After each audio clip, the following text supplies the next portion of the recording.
நல்ல சுட சுட செட்டிநாடு சிக்கன் பிரியாணி ரெடி ஆயிடுச்சு. எப்படி பொல பொல பொலன்னு இருக்குது பார்த்தீங்களா?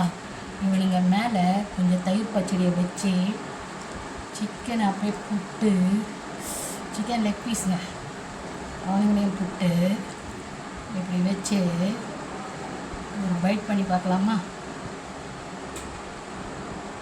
ஃபைன்னு போட்டால் தான்ப்பா நம்ம ஆளுங்கள்லாம் கொஞ்சம் திருந்துறாங்க. முன்னெல்லாம் நம்ம ஒரு கருப்பு கலர் கவரில் தான் கறி மீனெல்லாம் வாங்கிட்டு வருவோம். இப்போ கறிக்காரே பயந்துட்டார். 3500 ஃபைன் போட்டாங்களாம் அந்த கருப்பு கலர் கவர் கொடுத்ததுனால. இப்போது ஒரு பேப்பரு, அதுக்கு மேலே மந்தார இலை, அதுக்கு மேலே சிக்கன் வந்துருக்குது. பழைய காலம் திரும்பி வருது. ஓல்ட் இஸ் கோல்டு தாங்க. நம்ம பூமியை நம்ம தாங்க பாதுகாக்கணும். வேறு யாருங்க பாதுகாப்பாங்க? 1 கிலோ சிக்கனை நல்லா கழுவிட்டேன். கல் உப்பு போட்டுக்கலாம், பார்த்து போடுங்க உப்பு. அப்புறம் எலுமிச்சம்பழம் ஒன்று பிழிஞ்சிக்கலாம். நல்லா பிழிஞ்சிட்டு இவங்கள நல்லா பரட்டிடணும் கையாலேயே.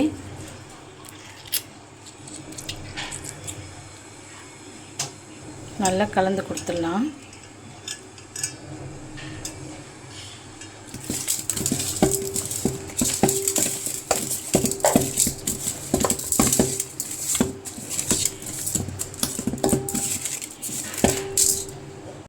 ml தயிரை இதுக்கு மேலே ஊற்றிட்டு நல்லா ஊறட்டும். நம்ம வெங்காயம்லாம் கட் பண்ணிட்டு வந்துடலாம்.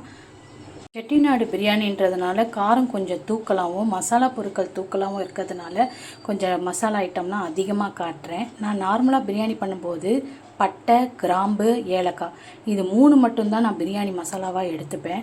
ஆனால் இன்றைக்கி நம்ம செட்டிநாடு ஸ்பெஷல் பண்ண போகிறதுனால இவங்க காரசாரமாக கொஞ்சம் மசாலா பொருட்கள் தூக்கலாக இருக்க மாதிரி பண்ண போகிறோம். இதில் 15 காஷ்மீர் மிளகாத்தூள் இருக்கும். நான் ஆல்ரெடி சொல்லியிருக்கேன், காரம் இருக்காது, கலர் மட்டும்தான். 15 காஷ்மீர் மிளகாத்தூள் மிளகா. அப்புறம் இவங்க கல்பாசி ஒரு சின்ன பீஸ் எடுத்துக்கிறேன். இவங்க ஜாதி பத்திரி,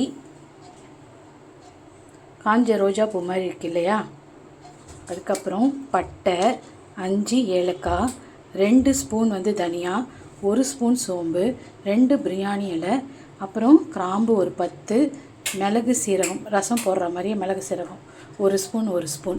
அவ்வளோதாங்க.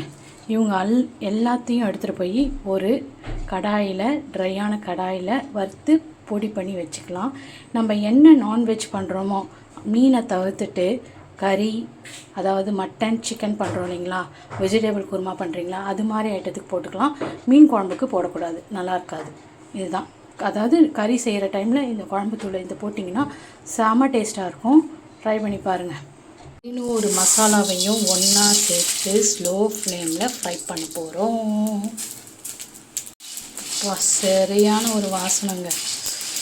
ஒன்று ஒரு மாதிரி நம்ம செய்யும்போது அதை நம்ம ருசித்து செய்கிறோம். வெளியில் வாங்குறத விட நம்ம கையால் பண்ணி கொடுக்கும்போது நம்ம தேவையில்லாத கலரோ இல்லை ப்ரிசர்வேட்டிவ்ஸோ நம்ம போடுறது கிடையாது இல்லையா?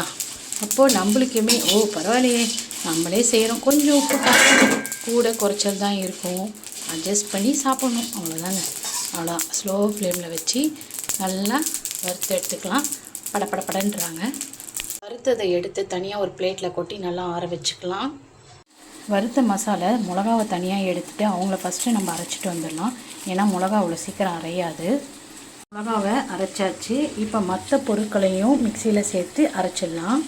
இந்தளவுக்கு ஃபைனாக அரைச்சிக்கணும். வாசனை செம்மையாக இருக்குது. இவங்கள ஃபஸ்ட்டு டைம் நம்ம பண்ணுறதுனால 2 ஸ்பூன் போடலாம். ஏன்னா ஓவராக மசாலா ஐட்டம் தெரிஞ்சதுன்னா பசங்களுக்கு பிடிக்காது. அதனால் 2 ஸ்பூன் நம்ம சேர்த்துக்கலாம். ஏன்னா நம்ம 2 கிளாஸ் அரிசிக்கு 2 ஸ்பூன், இந்த ஸ்பூன் தான் நான் எடுக்கிறேன்.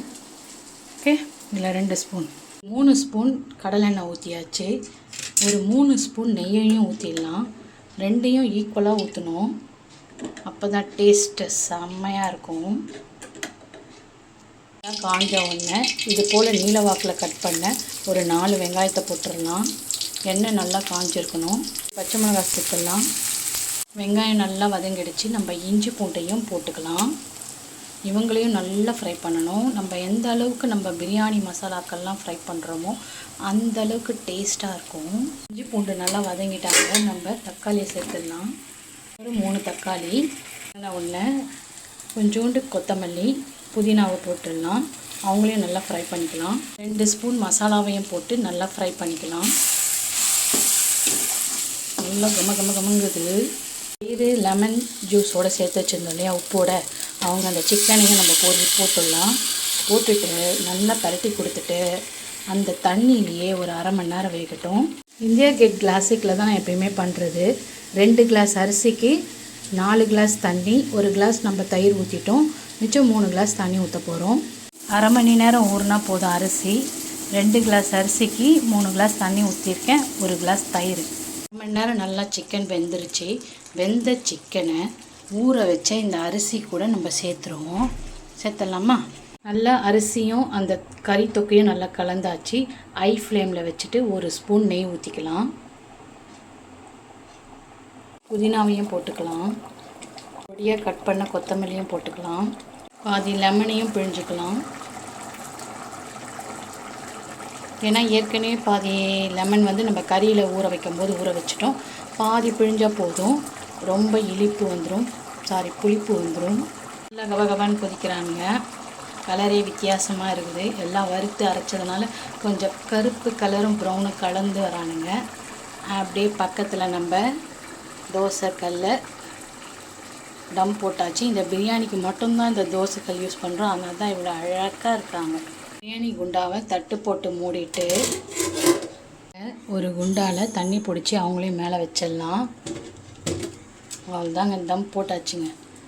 தோசைக்கல், பிரியாணி குண்டா, அதுக்கு மேலே மூடி, தண்ணி கிண்ணம் வச்சாச்சு. இப்போ நம்ம ஸ்லோ பண்ணிவிட்டு ஒரு 15 நிமிஷம் அவங்கள டிஸ்டர்ப் பண்ணவே வேண்டாம். செம்மையாக குக்காகி வருவாங்க. நல்ல சுட சுட செட்டிநாடு சிக்கன் பிரியாணி ரெடி ஆயிடுச்சு. எப்படி பொலன்னு இருக்குது பார்த்தீங்களா? இவனுங்க மேலே கொஞ்சம் தயிர் பச்சடியை வச்சு சிக்கனை அப்படியே புட்டு, சிக்கன் லெக் பீஸுங்க, அவனுங்களையும் புட்டு இப்படி வச்சு ஒரு பைட் பண்ணி பார்க்கலாமா?